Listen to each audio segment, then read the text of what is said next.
Hello, everyone. Welcome to this session on non-core internships. Uh, this has been organized by BitsGoa Women in Tech.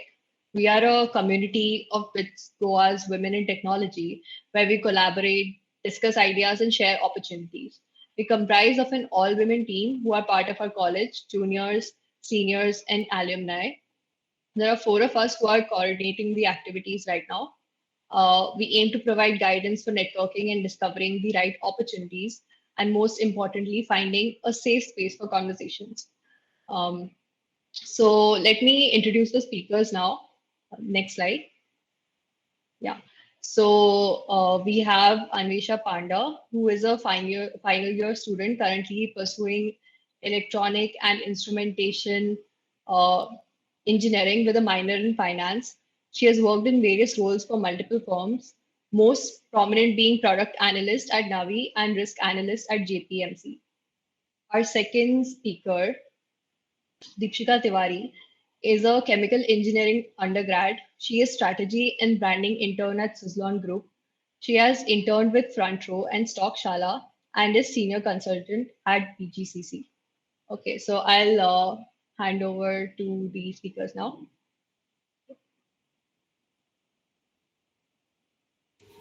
Thank you, Ishita. Thank you so much. Should I start, Deepshikha? Hello?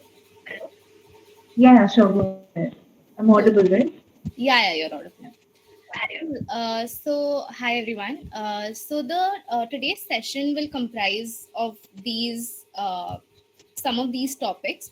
First of all, we'll discuss about what are the domains that you can explore in under non-core, and then we will just give you a brief overview of the recruitment process. And after that, we can do like a up-solving session of the sample interview questions that we generally get for the different domains in non-core, and then we can take up any questions that you guys have, right? So that's how the session is going to go. Also, for any of the questions that you have between the session, feel free to put it in the chat window. We will try to answer that to the best of our abilities. Okay, moving on. Deepshikha, do you want to start first? Yeah, sure. Hi guys. Thanks for having us here for this session. Basically, first we'll start with talking about the verticals under the non-core. So we generally have finance roles, product roles, consulting roles, and analytics roles. Most of them come for PS2 and placements only, barring finance, because finance generally only comes for PS2 roles. So I'll be talking about the finance roles and analytics roles here, and then Annwesha will further talk about the product and the consulting roles. So just to give a brief overview of finance, basically whenever you apply for any internships, because you will be applying apart from PS2, you can apply for off-campus internships because generally there are no SIPs for like core finance roles.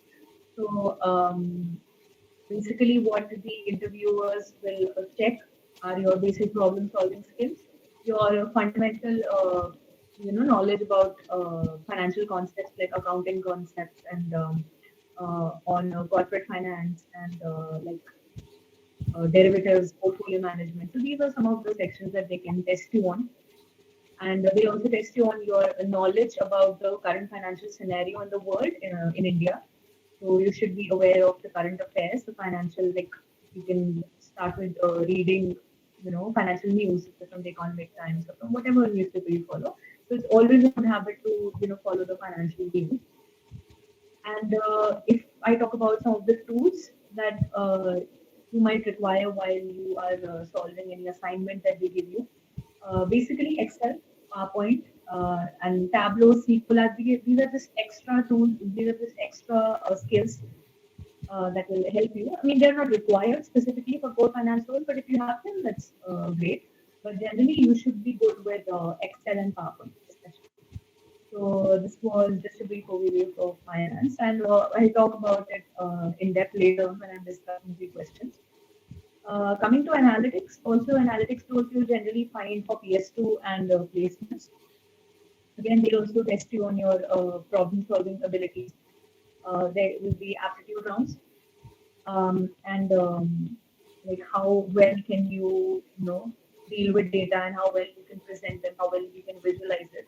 So you can understand what all tools might be required for analytics roles like advanced SQL, Python, Excel, Tableau. These are the rules that I mean for analytics roles. It's good if you have them. So SQL, especially Excel and SQL, are very important. So it's better if you start practicing, sometime before your placement and your PS2, whenever that happens.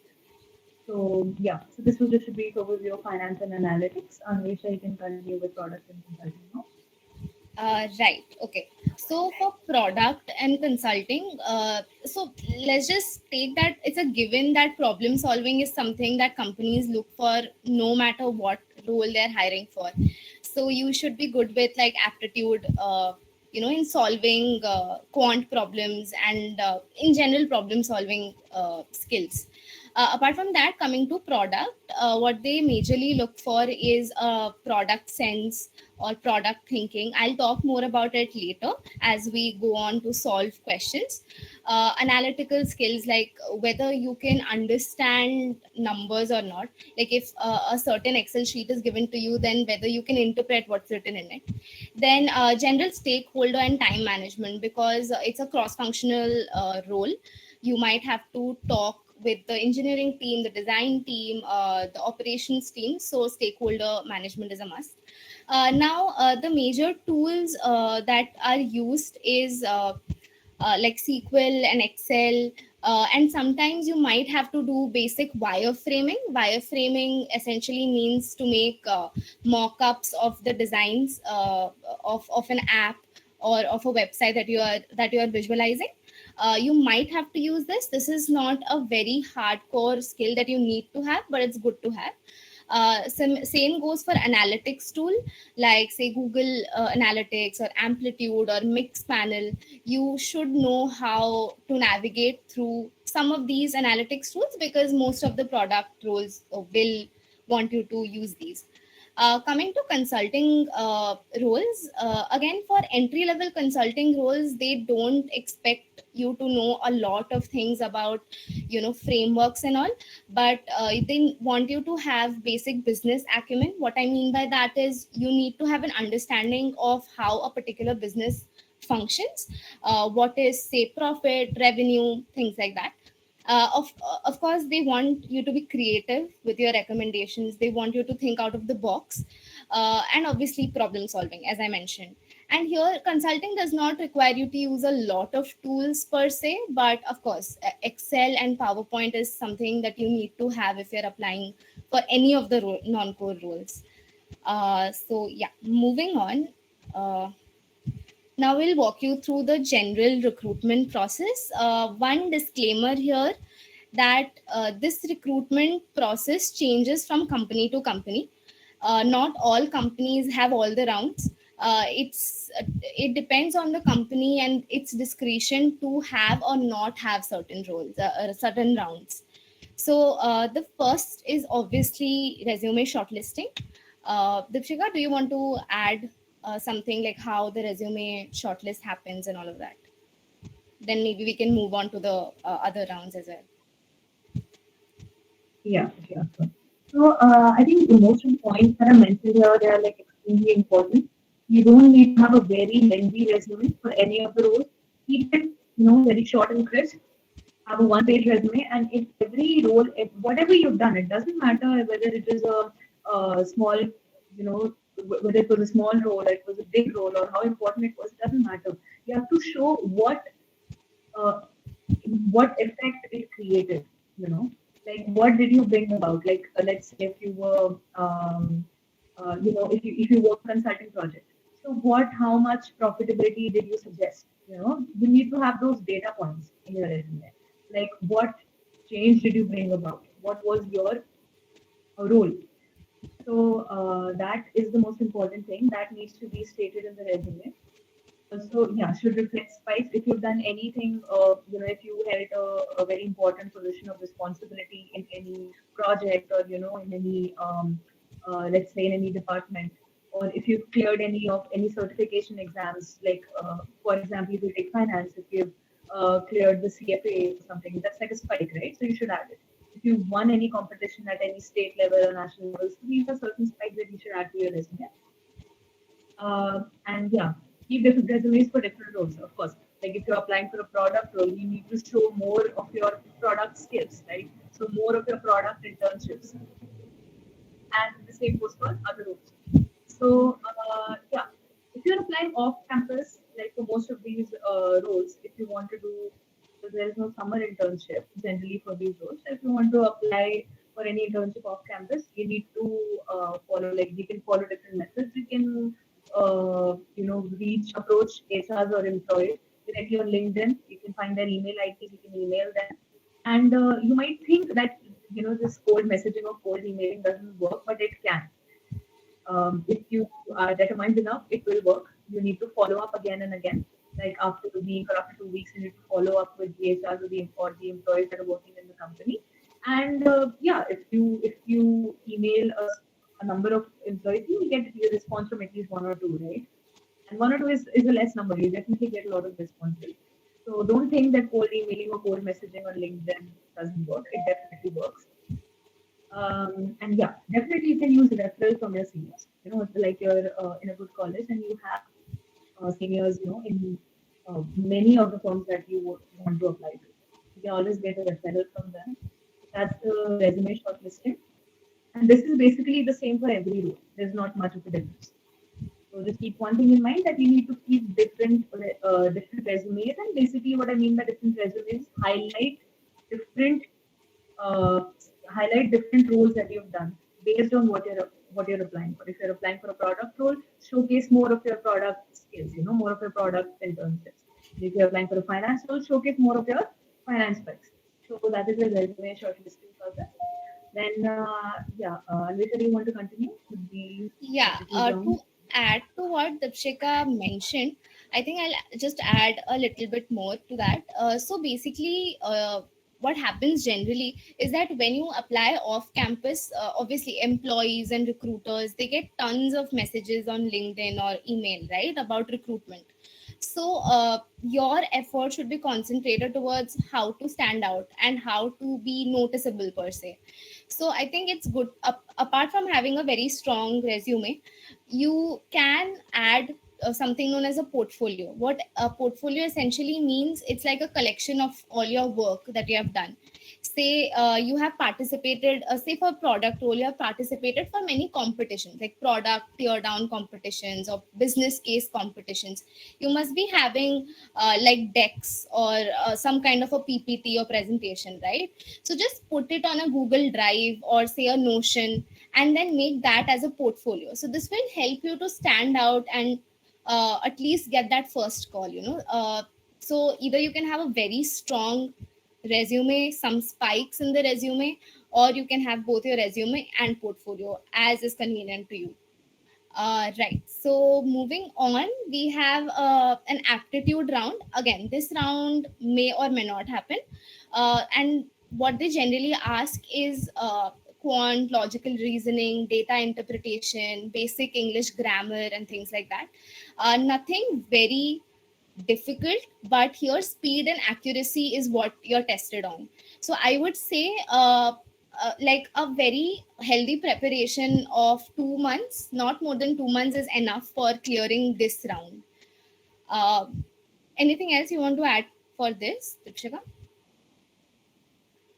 No, I think you covered it pretty well. It's just again, like as it's mentioned, like some companies may or may not have all the rounds, right? So online aptitude round for some roles, let's say for core finance roles, generally it might happen that they don't have an aptitude round, right? But for other like product roles, an aptitude round, and for consulting roles, for business analytics, they might be very important. So again, like Anvesha mentioned in the beginning, it varies from company to company. Cool. Yeah. Next is generally a case study or an assignment. Again, this is very role specific, that meaning that the case study that you're presented with or the problem statement that you're given is very role specific. Say you're given if you're applying for a consulting role, that problem statement will vary from say an analytics role, or say a product role. So you will be given around 1 to 2 days, sometimes a little bit more, to solve the case study or the assignment. Again, here you will be marked for presentation skills, obviously how you have presented a certain idea, whether it is comprehensive or not, structured or not. Then obviously creativity, how creative the idea is, how ingenious the idea is, and then whether that idea or whether the approach is backed by certain analytical or critical thinking or not. Again, I understand that when you're given a problem statement to solve, there are only certain number of ideas that can come. Fair. Like for example, you're given key design a certain app, right? And there will be certain number of ideas that you can come up with. But in that case, even if your idea is not very creative, if you have presented it very well in a very structured manner. When I say presented very well, it does not mean that you have to make very fancy decks or something like that. Even if it is in a Google Doc form, but written in a very analytical way and a structured manner, that is great. So what I'm trying to say is to balance all of these pointers and you will be good to go. And you will be good in this round if you have the practice of case solving. And how you can get this case solving practice is by participating in a lot of competitions, or having, making case buddies, or like practicing case solving with your friends. These are the only ways that you can, hone this skill and be able to solve that problem statement in a matter of days. Otherwise, it will be very difficult on you. Any points here, Deepshikha? Yeah, you covered it pretty well. So, yeah. Uh, Another one thing that I'd like to add in the case study or assignment thing is that, Annwesha mentioned, that it doesn't have to be very, it doesn't have to be very fancy. So one thing, like I just want to restate it. I'm not like saying something new. Is that the structure that you employed, whatever presentation or whatever doc that you're creating, that is very important. I mean, your thoughts cannot be here and there, right? Like there needs to be a flow. Like what are you considering? Are you, are you analyzing the problem well before? You need to analyze the problem well before, and then you need to move on to the whatever recommendations that you're making, and you need to back it up with whatever data you've collected, or whatever data you've analyzed. So that structure is very important. So that is all I want to add. In a very structured and analytical approach, you need to solve your case study or whatever. Also feel free to proofread your, like, sort of bounce off your ideas from your seniors or from your friends, say from other colleges or something.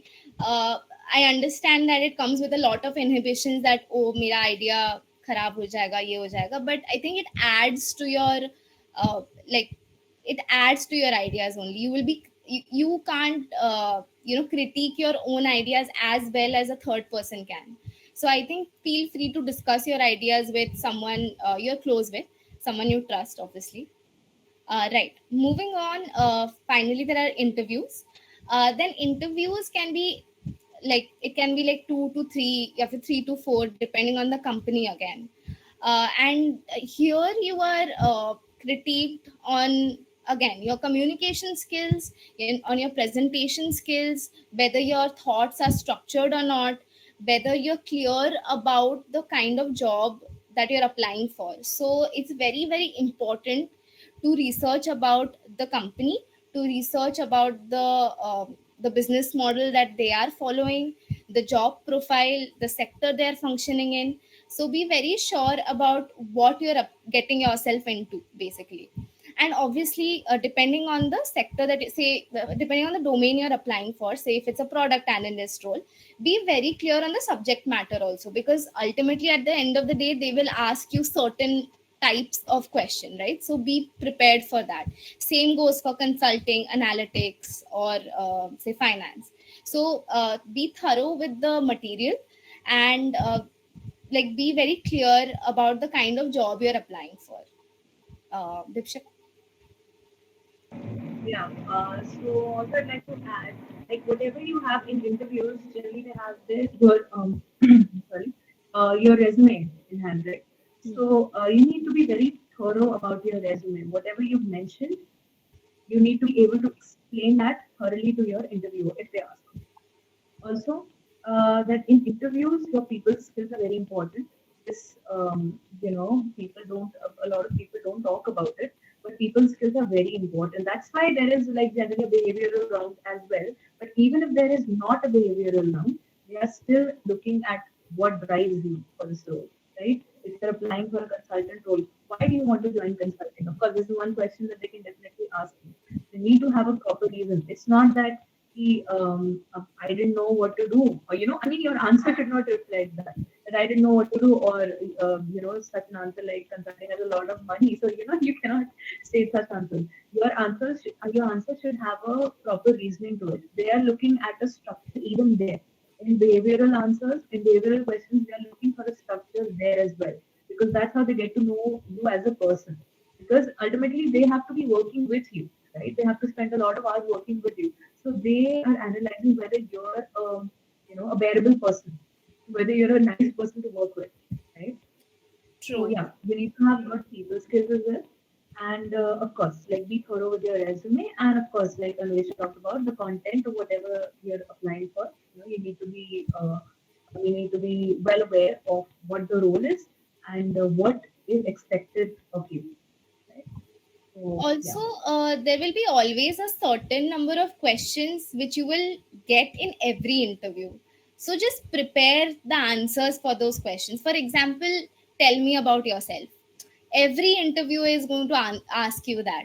So might as well have a draft of what you're going to say, rather than fumbling at that point of time, and not being able to think ki kya kya bolna hai.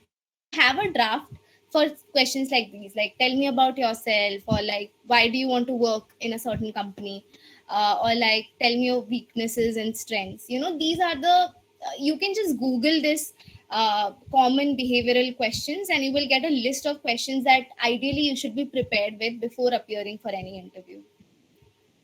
Right, anything else, Deepshikha? I guess we've covered the process well. So yeah, Yeah, I guess go ahead. cool.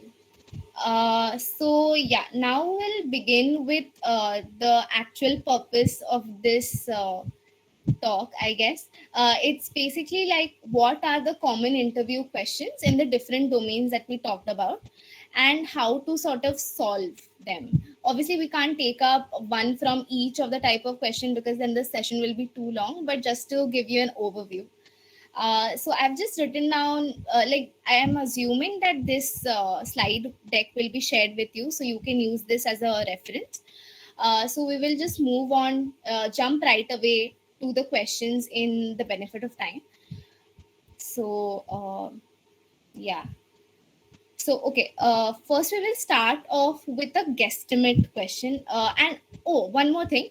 I want this part of the talk to be a little bit interactive, if that's okay with you guys. Like, you guys can unmute and sort of interact. If is that fine, Ishita? It's okay with you guys, correct? Hello, am I audible?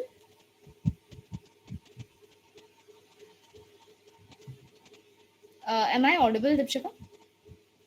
Yeah, Annwesha, you're audible. Okay, so let's see.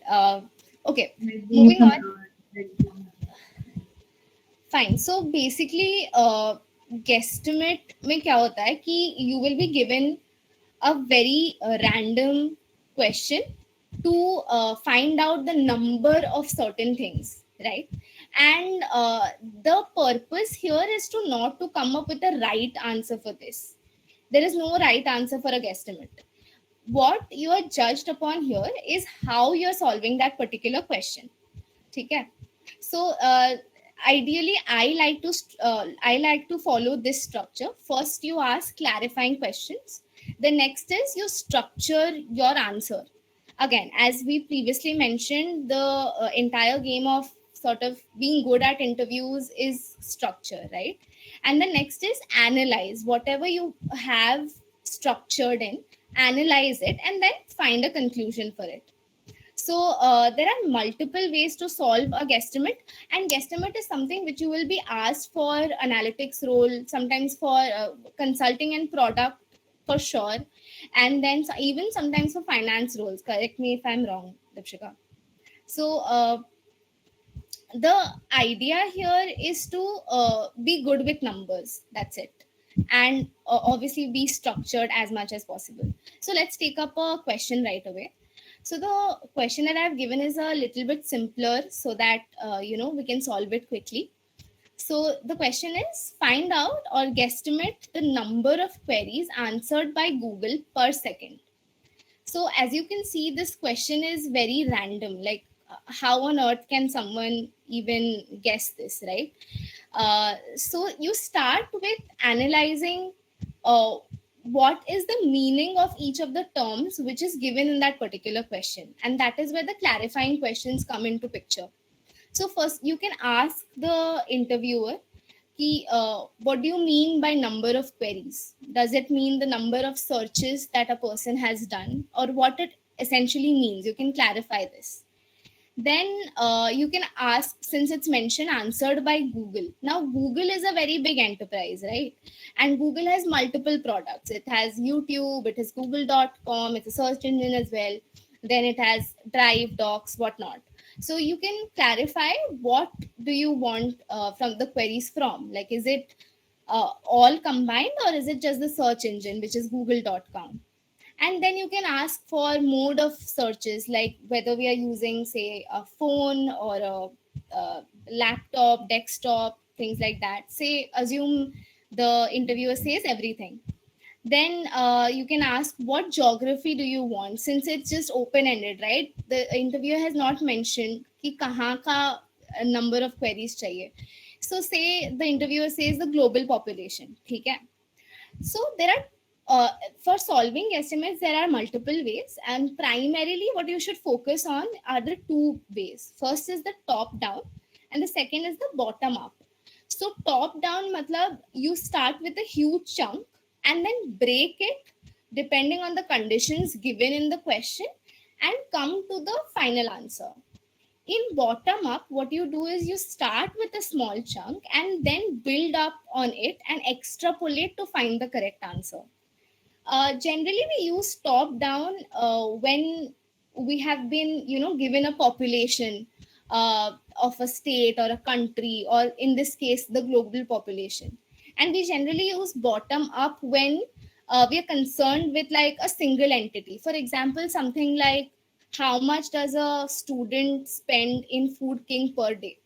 In that case, you can use the bottom up approach instead of the top down, but because it does not make sense for you to start with the number of students in BITS Goa is such and such. Doesn't make sense, because in the question only it's given how much money one person, one student spends, right?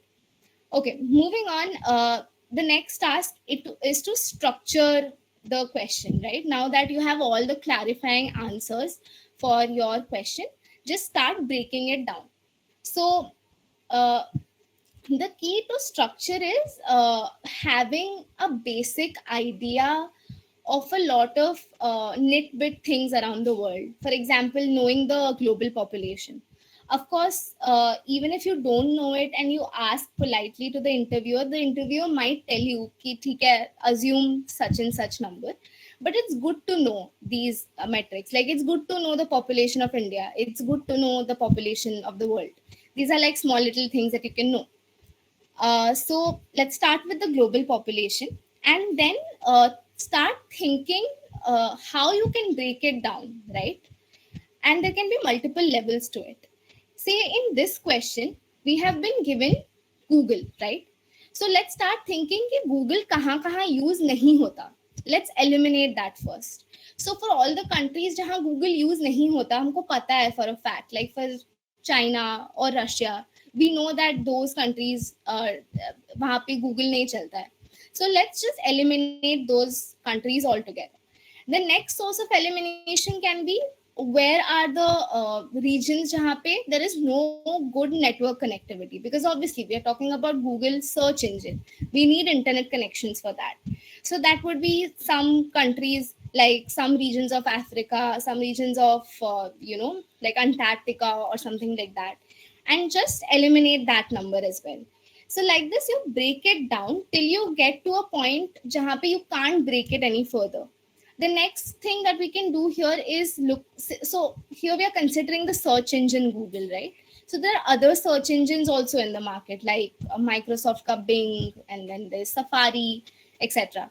So try to get a, like, certain assumption of Google ka market share. So I have taken an assumption to be 75%. Again, it does not matter whether this is correct.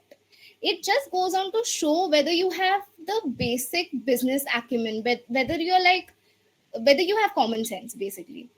And then you will come up with a certain number.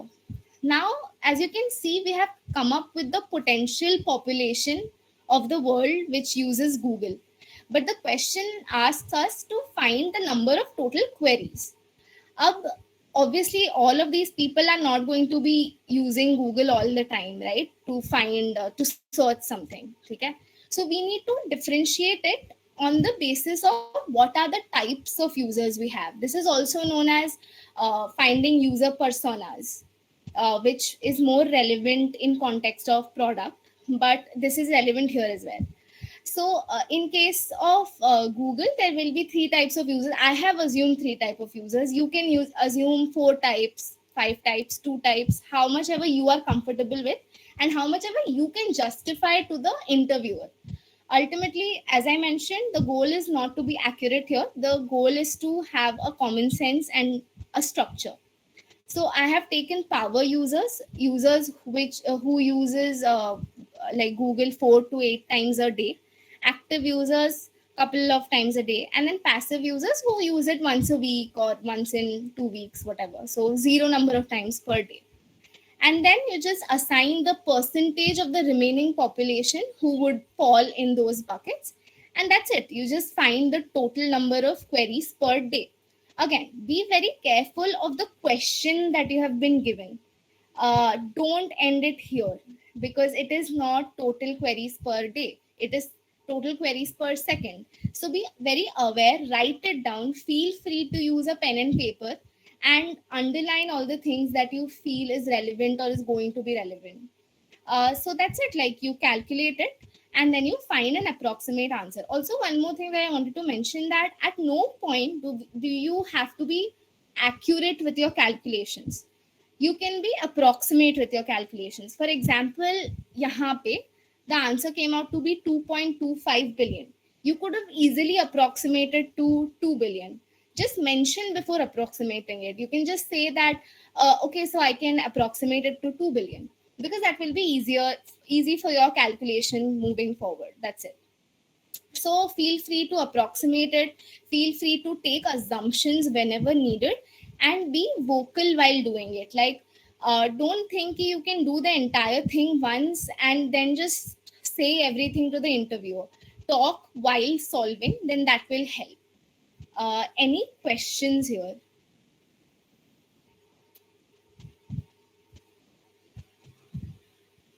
I'm assuming. I have a question. Yeah, go ahead. Sorry. Where can we find questions like these to practice? Like, are there any platforms, like rather than participating in case study competitions, Right. do we have? Sure, you can just what I used to do, I used to just Google guesstimate questions, like that. But instead, you can use some platforms, which I'll just put it in the comments right now when Deepshikha takes over. I'll just suggest some of the platforms which you can use, and yeah, you can get questions easily on Google. Even if you type guesstimate questions asked in interviews, you will get tons of questions. So yeah. I'd just like to add that it's always like when you're beginning, it's always good to watch, guesstimate videos, Yeah. because you can see how, like, you can see the interview and the interviewee, what the interviewer expects and how the interviewee is responding to it, right? What structure the interviewee is following, and you can feel free to, play with it and, just change like other necessary, like, bits or data points that Anvesha mentioned, like trying to structure it in a different way, try to divide the population in a different way. I mean, you can try all sorts of things. That will give Correct. you a lot of practice. So it's good to follow like videos. So like there are many good videos these days. There's no dearth of them, and you can look at the structure that they're following and feel free to change it when you're doing Uh, the question. that is a very relevant point. Also, see, in this example only, I have solved it from top to down method, right? By top to down method. You can try solving the same question from bottom up method as well. And you will probably reach in some other answer only. It won't be 48,000. And that's fine. As I mentioned, there is no correct answer here. The idea is to be structured, to be analytically driven. That's all. Any questions?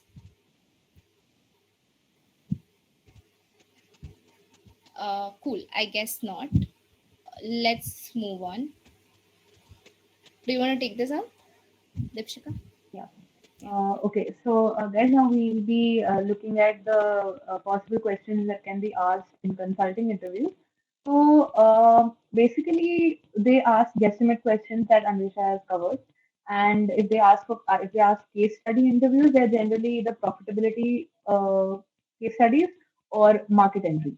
So these are actually maximum of the consulting firms that visit campus. They cover these questions. They can also cover, some random questions like, they can ask you, I mean, absolutely very random, a very random case question.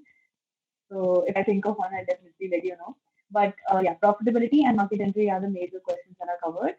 So yeah, let us look at this. Let us dive into this question straight away. So I'll be covering a profitability case right now. So let's say our client A1 Automotive has been facing profit declines. So the interview asks you what might be the reason for the profitability decline. Right. So right now this question also, like, you need to, I have mentioned the structure at the top. So first you need to ask clarifying questions. You need to divide your profit into super buckets, divide them further, okay, being mutually exclusive, collectively exhaustive, and then determine the root cause. So first we'll talk about the clarifying questions. Don't ever, whenever a question has been asked to you, whether be it a guesstimate question, be it a case interview question, never dive into solving the question immediately, because questions can be very open-ended and you need to ask some clarifying questions, right? So I'll give you an example of a clarifying question. Okay, A1 Automotive has been facing profit decline since when, right? It's like profit decline. Has it been facing profit declines recently? Has it been very sudden, or has it been going on like has it been facing declines for the past 1 year, 2 years? Has it been very gradual, right? So this is one of the clarifying questions that you can ask. So yeah, then what you do is you divide. Since this is a profitability case, the best structure to follow here is divide profit into revenue and cost. It's very simple, right? You divide profit is revenue minus cost. You have to determine whether it is a revenue problem or a cost problem, and then you can work further. So the revenue and cost are known as the super buckets. When you divide profit into revenue and cost, these are called the super buckets. Now, one very important thing that when you are talking about revenue and cost, so even revenue and cost you need to divide, right? So what does revenue comprise? It comprises of average price of if you're talking about an automobile company, it's talking about the average. We're talking about cars, right? So we're talking about, let's say, motorcycles, whatever. So let's say they're saying we're talking about cars here. So average price of a car and number of cars sold. So when you multiply average price of a car multiplied by number of cars, so you will get the revenue that is generated, right? Pretty simple to understand. And if you talk about cost, then they are direct and indirect costs. So you always divide the cost into direct and indirect costs. Now remember, you should always acknowledge the business model of the company. So don't write whenever you're mentioning, whenever you're talking to the interview, don't say average price of the product and number of products sold. No, you need to be a little specific, right? So you're talking about cars here. You mentioned average price of car and number of cars sold. Whenever you're talking about cost, so you can indirect costs which are extremely relevant to the automobile industry, right? So you need to acknowledge the business model of the company and which industry is the company working in. So let's say now you have to keep talking to the interviewer when you're solving this question. They say, okay, let us consider revenue. I'm going to divide revenue into average price of a car. Take a few minutes to jot down the main framework, and then you talk to the interviewer. So then you say that okay, so I'm considering the average price of car and number of cars sold. So let's talk about, have you guys changed the price of a car, the average price of a car? Has it changed? You know, so the interviewer says, no, we haven't actually changed the price.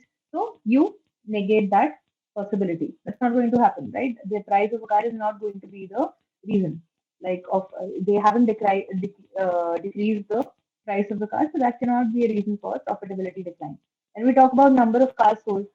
So you can ask the interviewer whether they have changed the price in a type of car. Now that is negated, so of course that won't be a possibility. But you can ask, have you guys changed the product mix, like the mix of cars? So are you selling cars like that are more cars being sold that are less expensive, right? So that can affect the profitability, right? So are you changing the mix of the cars that you're selling? Let's say the interviewer says that no, we haven't made any such changes, right? So then you negate the possibility of it being a revenue problem. So you have divided the revenue into two buckets and you're saying, okay, both of these buckets are not going to affect the profit since there has been no change, right? So you move on to cost. Now you talk about the cost. You've divided cost into direct costs and indirect costs. Now, a cost can also be fixed and variable. So when you're considering direct costs that are directly related to the operations, right? So you're talking about fixed costs and variable costs. Fixed costs are costs that are always going to be like, they don't depend on the number of units that are produced, right? By the automobile company. It doesn't depend on the number of cars that have been produced. So fixed cost, for example, factory costs, right? And variable costs can be material costs, right? Of course, because the material will only be purchased based on how much cars you are producing, right? So let's say materials are automobile parts, steel, or any other. Okay, so you can and when you talk about indirect costs, they are labor costs and marketing costs. So this you need to keep confirming from the interviewer whether there has been any change in the labor costs. Have you guys spent more on the marketing costs? You need to keep asking these questions. Let's say the interviewer says, okay, there has been no change in the indirect costs. So you'll ask him, should I proceed with the direct costs? The interviewer says, sure, go ahead. So when you're covering material costs, now you have to see how much. Now, I am just covering the qualitative aspect of it. They can also give you data points, right? Let's say it increased from 10% to 12%. So you have to perform calculations there as well. So that is also very important. Right now, I think it would have been very lengthy, so I have not covered the data points. So that's okay. If let's say you've found that the problem is in the automobile parts. The automobile parts they have increased the cost of automobile parts. So now you have to break it down further. You have to keep breaking it down till there's no scope of breaking it down any further. Like Annwesha also mentioned in guesstimates, right? So you have to keep breaking the problem down to find out the ultimate root cause. Let's say the problem is with the automobile parts. So what can be the problem? Either they are buying more parts per car or the cost per part has increased. Easy to understand. It's not tough at all. Either they're buying more parts or the cost per part is increased. Basically, move on to the next slide. Yeah. So let's say we are considering the first possibility that they are buying more parts per car. Now, why would they do that? Have there been any malfunctions or waste? Have there been any malfunctions with the part that they had to throw it away? Let's say you ask the interviewer, they say no, not such. I mean, the number hasn't changed since before. So then you negate this possibility. You move on to cost per part increased. Now, how would have the cost been increased? Either the company has switched to expensive suppliers, or they have stayed with the same suppliers, but there have been different conditions with the same suppliers. So you can ask the interviewer, have you guys switched to expensive suppliers? Says that no, We have stuck with the same suppliers, so I don't think there should be any problem there. Okay. Then you consider that there is a problem with the same suppliers. The possibility can be that their prices are up. That is why our costs have increased, right? So you move ahead with this particular chunk, like their prices are up. Now, again, you have to break it down. Why would their prices be up, right? I know it's a lot, but still you have to keep breaking the problem down. And with practice, this will come to you. It's not going to be a problem further when you keep practicing cases, right? So if their prices are up, either there are negotiation problems on our part. Okay, like I think we might, maybe the client is paying more, right? Second thing is they have patterns, okay, or they are a concentrated industry. You have to check whether the industry is concentrated or fragmented. So this part of the case study generally tests your business acumen, right? How aware are you of generally the trends that happen in a business? If an industry is concentrated, generally that industry has high pricing power, right? So if their suppliers are very concentrated, if the suppliers are less, so definitely they have higher pricing power, right? They can charge more. So if let's say you find out that there is no patent problem, there's no negotiation problem, the problem is that the suppliers are very, they are very less, and that is why they are playing their game. They are, charging you a higher price. So now you found out that this is the problem, right? You cannot break it down any further, and it's okay if you just leave it here, right? Like it's a concentration industry. They're charging the client a higher price. Now this is the problem. The problem is with the suppliers. So you found this out. Now you don't just have to leave it here. Either the interviewer can ask for your recommendation, or it's good to make some recommendations. But you can make some suggestions, like you can consider outsourcing, right? Move it to a less expensive country. Wherever your suppliers are coming from, you can shift it to a less expensive country, right? So these are some of the solutions that you can suggest. And again, I've mentioned that you need to acknowledge the business model of the company at all stages and be NISI at every step. Every classification that you make, or every breaking down step that you're doing, it needs to be mutually exclusive and collectively exhaustive. What it means is that all those possibilities, like if I'm breaking up, their prices are up, so the three possibilities that I have mentioned, that why their prices might be up, they need to be exclusive, right? And also collectively they should consider all the possibilities. They should consider everything, right? So that is the meaning of NISI. And at the end, always give recommendations to solve the problem. Also, it depends from interview to interview that they can focus more on your recommendations, right? They might give you even data. They can say that, okay, we are considering these two options. What options of these do you think is going to be, better? Or which one should we follow? So again, that's going to be a longer interview. I just covered a basic profitability interview case. It can be smaller than this. It can be, bigger than this. That depends again from interview to interview. So does anyone have any doubts here?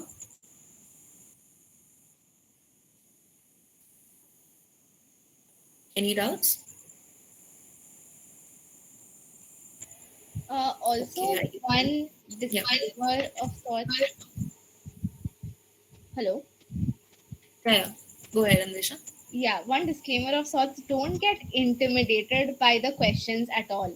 Like even now or even later when you are extremely prepared, like don't get intimidated. We are just trying to give you a basic understanding of the type of questions you will get. ठीक है, it nothing to be sort of intimidated by कि ओ इतना prepare करना पड़ेगा, हो जाएगा, don't worry. So yeah, go ahead and ask your question. You just need a little bit of practice, and like Annwesha said, 1-2 months, you need to thoroughly do mock interviews with your peers or your seniors, and once you'll get the hang of it. Actually, right now it might seem intimidating if you haven't started preparing, but once you start preparing and once you start doing the case interviews, once you keep practicing, you get it. I mean, I was in such a situation, just a few months back, but I'm telling you, if you do a decent amount of preparation, you're going to be in a good place. Do decent number of cases, mock interviews, and you're good to go. Yep. Any questions, guys? I had a question. In the last part, you explained like about the concentration industries and stuff. Yeah. So, where do you get the knowledge about these things specifically, like about the industries or like how the different industries function? Okay. Palak, that's a good question. So, see, these are things that are generally, I mean, this knowledge, this how businesses react to a certain situation. This is the knowledge that you get from reading about enough, you know, if I want to talk about a particular subject, let's say economics is very important for this. So if you have taken up a course such as principles of economics, and like you've actually enjoyed that subject, I'm telling you it's going to be easy for you to understand these things. It's not that you have to take the course, but keep reading on news, you keep reading on keep reading up on business news, and keep reading up on basic economics concepts. So this everything is available online these days, and if you read on the basic economics concepts, it's going to be very easy for you to understand, like how prices change. I mean, why does a certain industry have higher pricing power? How does the GDP, and how does the RBI adjust the interest rates responding to the GDP, responding to inflation? See, everything is connected. So all of these things you get from reading up on a lot of economics concepts. Does that clear your Yeah, question? adding to Yeah, what yeah. Deepshikha said, I think as you start practicing these questions also, no, you will get a hang of it. Like you will understand कि अच्छा इस industry में ये होता है, इस industry में वो होता है. So this is a gradual process. It's not going to happen overnight. So yeah, just like keep being updated and keep reading. It will happen. Yeah. Okay, thank you. Cool. So should we move ahead? Yeah, okay, I guess there are no questions. Cool. So the next thing that we would like to cover is related to the product field. So in product also there are different kinds of interview questions that one might ask: guesstimate, product design or product improvement, root cause analysis, then growth strategy, marketing strategy, etc. So here I've taken one of the most commonly asked questions, which is product design or product improvement type question. What essentially you have to do here is that they will give you a problem statement to develop something from scratch. Like, let's take the example right away. Okay, the example here is design a bicycle renting app for tourists. You don't know anything about the business, about the industry, but they'll just tell you to design an app altogether. So this is a product design question. uh, Again, I have mentioned a sort of a framework to follow. It is not necessary to follow these exact steps in this exact order. This can switch depending upon the question that you're solving, depending on your understanding of the question. Kindly feel free to modify this framework. This is known as the circles framework. If you can see, CIRCLES. So yeah, this is one of the very famous frameworks in product design. So let's start solving the question, and maybe then we can understand कि exactly होता क्या है इसमें. So again, as I mentioned, her non-core वाले question में like problem statement में you have to ask clarifying questions. Don't jump into finding the problem or trying to find the solution right away. So here the question is: design a bicycle renting app for tourists. So first of all, जो common questions दिमाग में आ रहे हैं ना, just clarify those. Like for example, which country is this for? Nothing has been mentioned in the question. What is the geography? Is there a particular city or something? Now the interviewer might say something like, you choose. Then you can choose, say, Mumbai, Bangalore, whatever you are comfortable with. Then what kind of bicycles are these? Like normal bicycles? Are these e-bikes? Whatever. Then what kind of tourists? Like, are we catering to international tourists? Are we catering to domestic tourists? And are we catering to a certain type of tourists, like say solo travelers or like families, etc.? And then ultimately, one question that you need to ask in most of the product design question is, what is the business objective? The business objective generally gives you a guideline of what, like the solutions also, no, you will develop based on the business objective. Say the business objective is something like increasing revenue, then your solution should be aligned towards that. It should not be something entirely different like reducing cost. No, it that won't solve the purpose then, right? So business objective should be clearly specified and you have to ask it. Now many a times the interviewer says ki, oh, there is no business objective as such, we are just trying to launch a new product. That's fine. That is a different scenario. Then you can be like you can solve the question freely, no worries. Now the next thing that you need to do is we have to design a particular app, right? So there will be users of that app. You need to figure out those users, like what type of people are going to use this app, and this is known as user personas, as I mentioned in the guesstimate question also. So here, say we have listed down two types of user personas. First is obviously tourists, and then tourists may also, it can be subdivided into solo travelers, family, group of friends, or group of people. And then the next user persona can be guide or travel agency. You can come up with even more user personas. Say one other user persona can be the government. The government might also want to, like all the historical spots which is under the government, they want to have a bicycle stand for that to travel around. So that can also be, you can be as creative, there is nothing wrong in that. So after that, after you have identified the user personas, you have to, for every user personas, you have to try to list down the needs of that particular persona.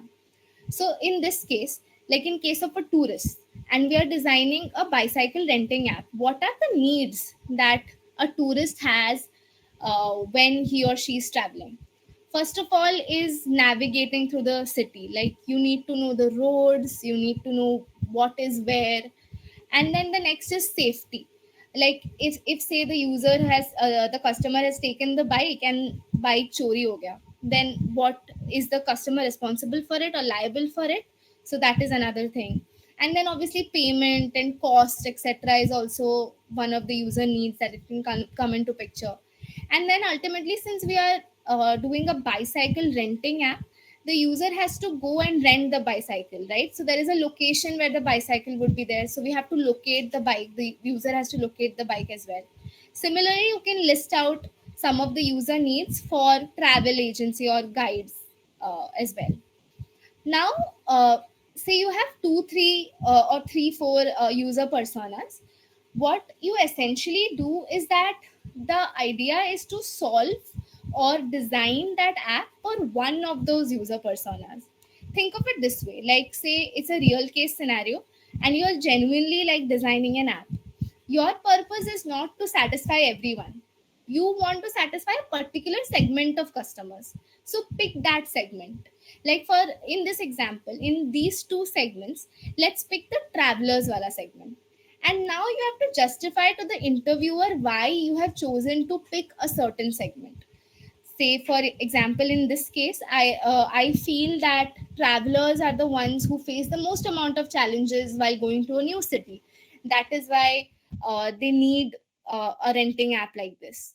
Or like a travel agency would probably take a lot of commission, so our revenue might be affected. So that is why you can give whatever reasoning that is dependent on you. So out of all the user personas that you've listed, pick one of them. ठीक है? And depending on the needs that you have listed down, suggest some of the solutions.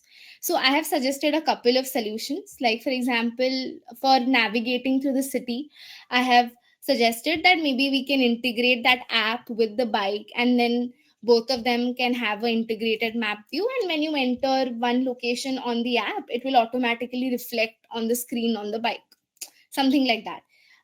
Feel free to be as creative here. Don't worry about the feasibility of it, as long as the interview has not mentioned that koi constraint hai. Like don't worry about whether this is technologically feasible or like whether it is actually possible or not. Don't worry here, at least now. Will come to that later. So feel free to be as creative with your solutions as possible. Now the next part is, say now you have 4 solutions. Obviously when you say launch an app, in reality you don't float out all of your solutions or all of your features at once, right? For example, take the example of WhatsApp. So pehle WhatsApp mein kya hota tha? We used to just message. There was no video call feature. Dheere dheere they started video calling or voice calling, then video calling, and now there is a payment feature also. So in every app or every product we add features slowly. And so first you need to go with the feature which is in your opinion the best one, or depending on your constraints the best one. So that is where we come to something known as prioritization. Now again, there are multiple frameworks for prioritization. You can google and find multiple frameworks, but be as simple as possible. You can just take something like impact effort analysis. What it essentially means is that for the impact that a particular solution is going to create, how much effort you are going to put in to create that or to develop that solution. So just assign values. Like for impact there will be all positive values, and for effort there will be negative values, and then sum it up. Whichever is the highest, that is the one that you're going to make first.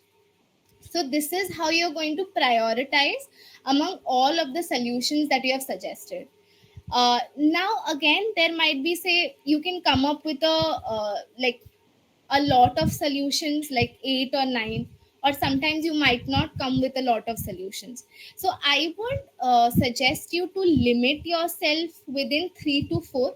Usse zyada mat jana, because you will only get confused later, especially in an interview where there is a stipulated amount of time and you need to finish your question solving in that time frame.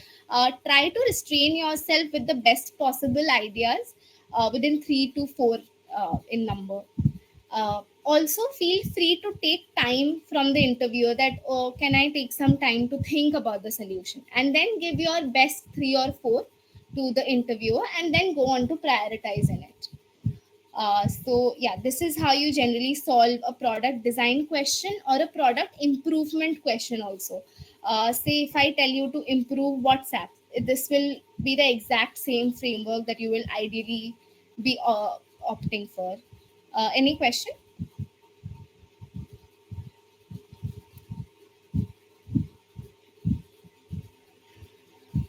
Okay, I think there are no questions. Cool then. Should we move ahead then?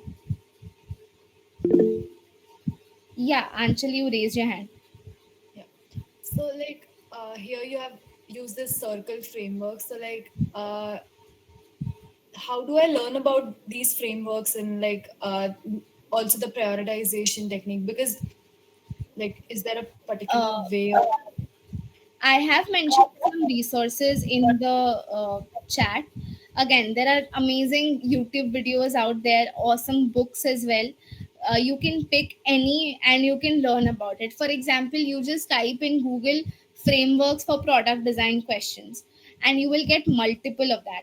But having said that, I would recommend you to develop your own framework. Okay, don't because it's when you are, say, using a particular framework, I feel you get too limited also, and the interviewer also realizes that you're using a particular framework. So I feel be fluid.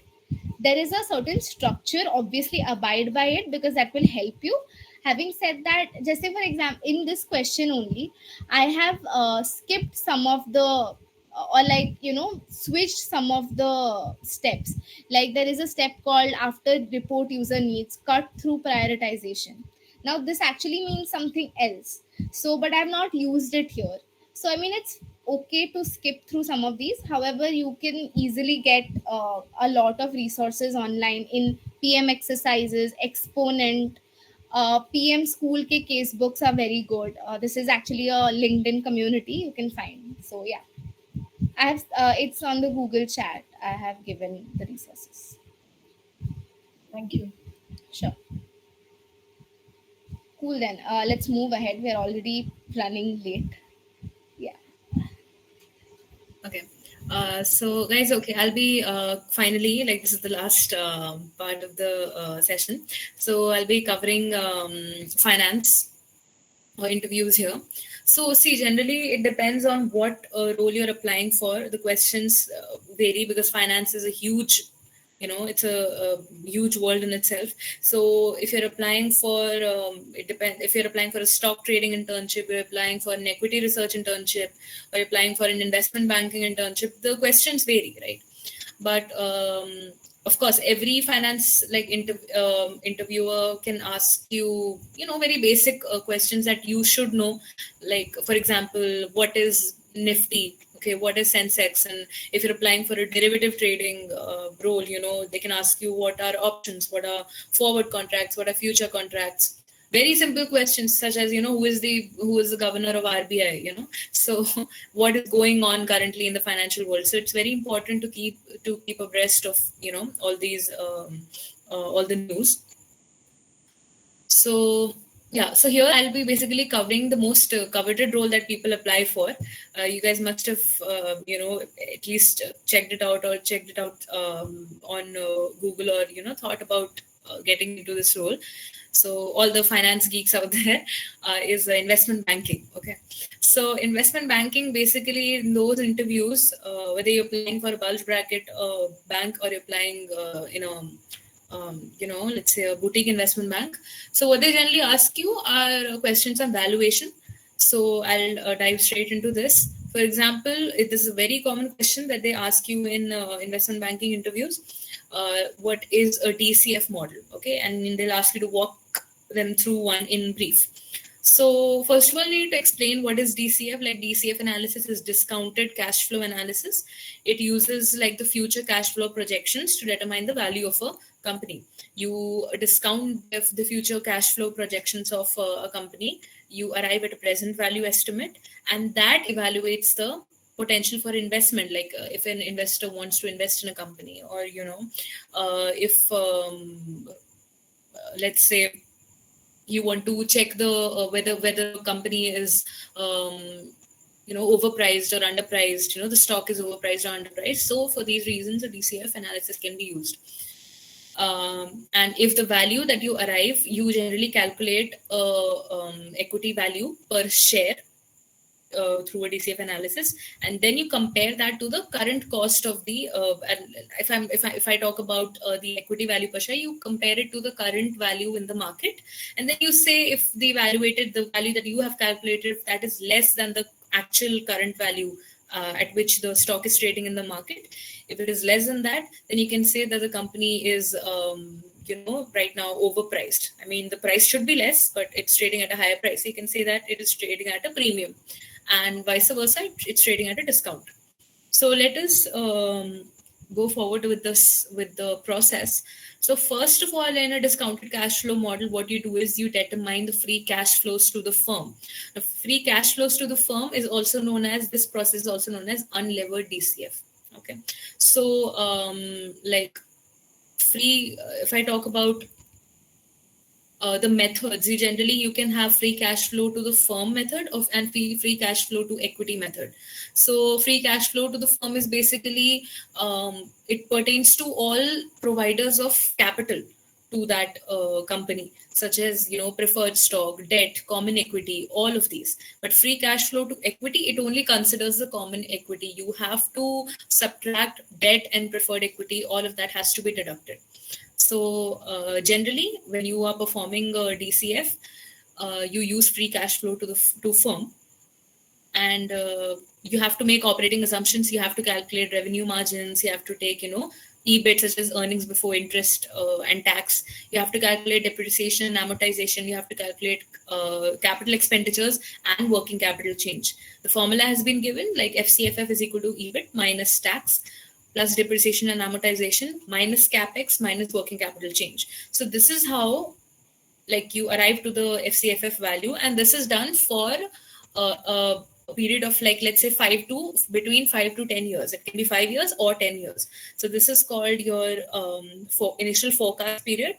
So you determine the free cash flow to the firm for these years, 5 years or 10 years. then the second step is that you value all of the free cash flows past the initial forecast period. That is known as the terminal value. Now, see, in a DCF, you have to project the performance of the company till the company reaches a sustainable state where the growth rate has normalized, where it has reached a stable value. Till then you have to make a initial forecast. After that, you also have to calculate a terminal value. During that period, a constant growth rate can be assumed, and that is basically based on the rate of GDP or inflation that has been mentioned. It can be 1% or 3% that can be used. So after your initial forecast period, you need to determine a terminal value, right? This is known as the normalized during the normalized period. Or you can say during the period when the company has reached a stable value. Okay, so after this, Annwesha can move to the next slide. Yeah, in step 3, now the initial value, you have done the initial value forecast for the particular years, and also you've calculated terminal value. Now, we have calculated these values for those particular years that needs to be discounted to the present value, because we need to calculate the present value, right? So the initial forecast period value and the terminal value will be discounted to the current period. And for this, you need to use a discounting rate. And for FCFF, for free cash flows to the firm, you use a weighted average cost of capital. Then we go to the fourth step. Now we calculate the enterprise value. We add up these discounted values and we get an enterprise value. Now from enterprise value, we need to move to the equity value, because we have to determine the equity value per share, right? So you move to the from the enterprise value to the equity value by subtracting the net debt and any non-controlling interest, any non-equity claims that are there. Right, so you isolate these common equity claims by subtracting your non-controlling interest. You also subtract the net debt. Then you come to a particular equity value. Now it's very simple. You divide this equity value by the total diluted shares that are outstanding to arrive at a TCF derived share price. Now this price can be compared to the price at which the stock is currently trading in the market, and you can determine if the stock is trading at a premium or discount. Let's say you determine that the stock should be trading at 45. Your DCF derived share price is 45, but it is trading at 50 rupees. Okay, at the BSE, at the Bombay Stock Exchange. So you'll say that right now it is trading at a premium. It should be trading at 45. It's trading at 50. So yeah, this can vary. Different analysts can perform a different DCF, and the considerations, the assumptions made can be different. So, of course, there's always room for errors. And also there's a sensitivity analysis that is performed in the end. I won't go very deep into this, but a DCF is always followed by a sensitivity analysis. Yeah. So right now, like even during this process, I threw a lot of jargon towards you. Okay. Like you will also, whenever you're talking to an interviewer, you will throw all this, financial jargon and even more than that. Okay. The thing is that you always need to know what you're talking about. And it's going to be simple if you understand each and every step. You need to have like good accounting knowledge. I mean, you can read upon like accounting concepts on the net, or if any of you are pursuing a finance minor, that is always going to be very helpful. So especially for investment banking interviews, your fundamentals of finance and accounting, the FOFA course, and your business analysis and valuation. These 2 courses are going to be very important. So yeah, you throw a lot of jargon towards the interviewer. Now the interviewer can ask you follow-up questions, right? They can say, you talked about unlevered DCF, right? What is levered and unlevered DCF, right? You mentioned weighted average cost of capital. How is it calculated? Can cost of equity be used instead? So you can say that weighted average cost of capital is used for FCFF calculation. Cost of equity is used as a discounting rate for FCFE calculation that I talked about in the beginning. Now, why do we add back depreciation and amortization? Why do we subtract the working capital change? I can give the answers to you right now, but the thing is, like, it's already been 20 minutes past 11. So yeah, I mean, the point of this is they are going to check your accounting knowledge. They're going to check whether the things that you talked about, have you just memorized how a DCF works, or do you actually understand how a DCF works? Right? This is just one of the examples that can be asked in an investment banking interview. Now it varies. They can ask you if you're applying for a stock trading position. They they generally won't ask you valuation questions, right? They'll ask you where are you, what is the value of Sensex right now, where is the Nifty at today, right? And they can ask you about financial ratios, the PE ratio, the return on equity. If you're applying for these questions, they can ask you for an equity research role, right? If you're applying for a trading position, right, so they can ask you trading questions. You need to be good with technical analysis. Are you aware of simple moving averages? What about are you aware of support and resistance levels, candlestick pattern charts, identifying candlestick patterns, Bollinger Bands? So if you don't know, don't at all. I'm again saying, don't get, don't feel threatened by this. Finance, even I felt, I finally found my interest in finance. It can be a little, it can be a little daunting in the beginning, but it's okay. If you genuinely have an interest in finance, you can read up on these. A finance minor is definitely going to help you a lot. Even if you're not pursuing a minor, if you did some courses, offered by the economics and the finance department, they're definitely going to help you a lot. Also, you can read up on all these concepts online as well. Everything is available these days on the internet. So if you are determined enough to learn about it, there's absolutely no problem, and it's not going to be very tough. So yeah, any questions related to any DCF I performed, or anything that I mentioned right now? Okay, I guess Or not. any questions in general? Marketing and SEO analytics and all that lie? Actually, that would lie as a separate category altogether. I did not include it here because there were, like, they generally don't come for our practice school and placements. Many students do pursue it as a freelance thing, so you can try doing that. But I have not considered those domains since generally they don't come for our placements. That's why. You can always apply, if you're genuine interest in that. There are a lot of startups right now. You can keep aside the, right now the looming recession that is going on, and startups are might hire a little less in the future. But keeping that aside, that situation is not going to stay always. There are a lot of startups hiring for digital marketing roles and SEO roles. You can definitely apply for them. Right, yeah. And generally, these roles are very flexible in the sense that many people freelance it. So, like, you can work for multiple companies at the same time. So, you can try that as well if you have that kind of time frame and that kind of knowledge. So basically, those companies don't really come for SIP or in the placements too. No, not that I know of. SIP के लिए तो वैसे भी non-core नहीं आती है, मान के चलो ऑफ कैंपस ही अप्लाई करना पड़ता है for summer internships. For PS they do come, but in very few number, and in placements I have not really seen any digital marketing role being offered. Do you know of any, Deepshikha? I don't think so. No, they're not offered. Yeah, no, they're not offered separately as not as such. It's a good add-on to have, for other roles. Like if you have done some digital marketing or SEO, it's definitely going to help you even with product roles at some level. It will help you. So yeah, I mean, for separately, just for digital marketing role, I have not seen for PS4 placements. For PS2, there can be a few companies. They definitely come, but they're very less. You'll have to identify. But for placements, I don't think I have seen coming for digital marketing separately. Okay. Any other question, guys, in general, whatever, like related to resume, interviews, kuch bhi?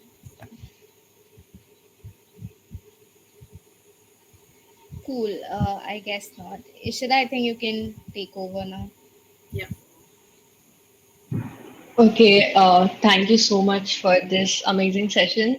I'm sure that we all benefited a lot from it. The recording will be uploaded on YouTube soon for those that missed out on attending the session live. Yeah, that's pretty much it. Like, thanks a lot for taking out your time and explaining everything like with so much patience and so thoroughly. Thanks a lot. Thank you for inviting us. I hope we didn't scare off half of the people, I guess. Also, feel free to reach out to us, guys, on LinkedIn. I'm sure we'll try to help you guys as much as we can. Yeah, definitely. If you have any doubts, reach out to us. And thank you so much for having this session, you guys, Ishita and all. Thank you so much for inviting us, and it was a fun session. Yeah. And yeah, that's it. Thank you. Also, thank you guys for sticking to the end. Thank you. Yeah. Good night. Bye, guys.